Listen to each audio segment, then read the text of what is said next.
Il est 8h, merci d'être avec nous ce matin. Tout de suite, premier rendez-vous avec l'actualité israélienne. Mais avant cela, nous retrouvons nos amis de Radio J à Paris et Ilana Ferradian.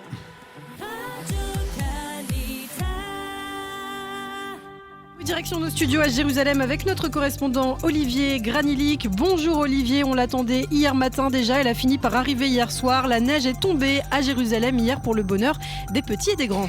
Et l'espace de quelques heures, les Israéliens ont oublié le coronavirus, les problèmes économiques et même la campagne électorale pour admirer ces magnifiques images de Jérusalem toute blanche.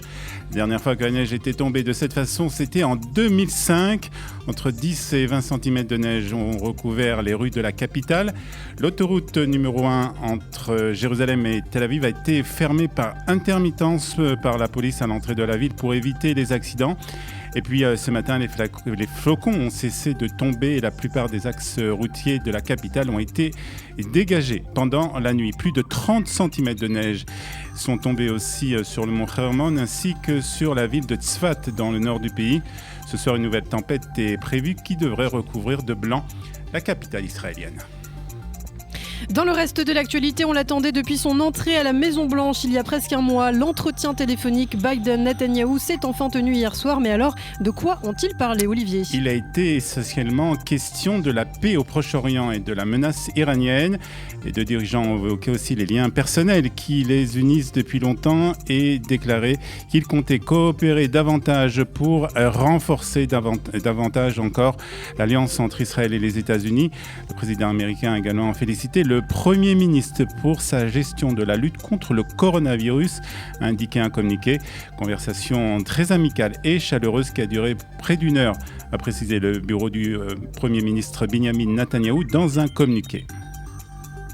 Et ce matin, on en sait aussi un peu plus sur la réunion du Conseil des ministres, réunie mardi soir en grande urgence et dont l'ordre du jour avait été tenu secret. En effet, on apprend aussi la raison de cette discrétion autour de cette réunion. Ce matin, on n'en sait donc pas beaucoup plus, juste qu'il s'agit d'une jeune femme d'une vingtaine d'années qui est entrée en Syrie de sa propre volonté, selon certaines informations. Israël négocie par l'intermédiaire de la Russie sa libération par Damas.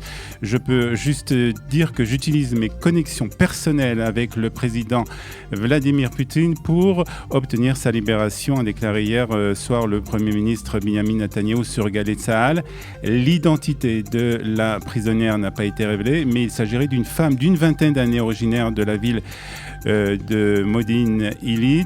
Pour le moment, on évoque des difficultés dans les pourparlers en vue de la libération de la jeune israélienne. Les deux prisonniers syriens refusent pour l'heure d'être expulsés à Damas, comme l'exige l'État d'Israël. Le conseiller israélien à la sécurité nationale Meir Ben Shabbat et le coordinateur en charge des dossiers liés aux otages Yaron Blum estiment toutefois que le problème devrait être résolu d'ici quelques jours. Un mot de la crise sanitaire. Israël continue sa stratégie d'ouverture du système scolaire israélien. Dimanche, les jeunes Israéliens des classes primaires et des premières années de collège devraient reprendre le chemin de l'école. Et c'est un tournant qui permettra un retour à la normale, presque à la normale en tout cas, de l'ensemble du système éducatif israélien selon ces nouveaux critères. Les classes dans les zones de faible contamination, c'est-à-dire les zones jaunes et vertes, pourront réouvrir dimanche. Le ministère s'appuiera sur le taux de vaccination des plus de 50 ans pour évaluer désormais le classement, à savoir prendre en compte 70% des personnes vaccinées ainsi que celles qui ont guéri du Covid-19. Le ministère fera connaître aujourd'hui la liste complète des villes où les nouveaux critères seront appliqués. Enfin, un mot de sport pour terminer, Olivier. On évoque la possibilité pour Israël d'accueillir certains matchs de l'Euro et de la Ligue des Champions.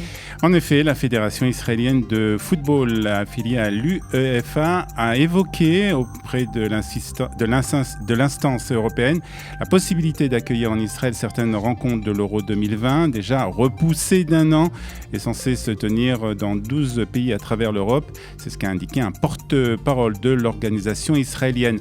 Les dirigeants de la Fédération israélienne israéliennes ont également offert d'accueillir des matchs de la Ligue des Champions et de la Liga Europa dans la mesure où le coronavirus en Europe ne permettrait pas d'organiser les matchs en juin et juillet avec du public. Selon la fédération israélienne, le patron de l'UEFA a déclaré que s'il n'y avait pas d'évolution positive sur le continent dans les prochains mois, la possibilité de jouer en Israël, la Ligue des Champions sera assurément prise en compte. Granilik, Olivier, qu'on retrouve dans 25 minutes.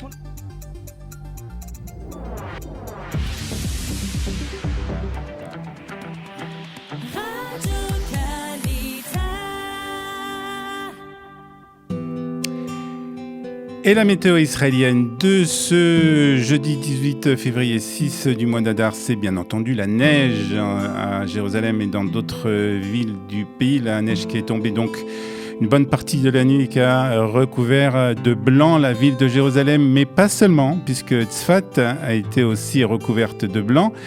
Et dans le Hermon, une partie du plateau du Golan, il est tombé jusqu'à 30 cm de neige. La neige a cessé de tomber pour l'instant à Jérusalem, mais des flocons pourraient recouvrir aussi la capitale en fin d'après-midi. Les températures sont bien entendu en baisse aujourd'hui.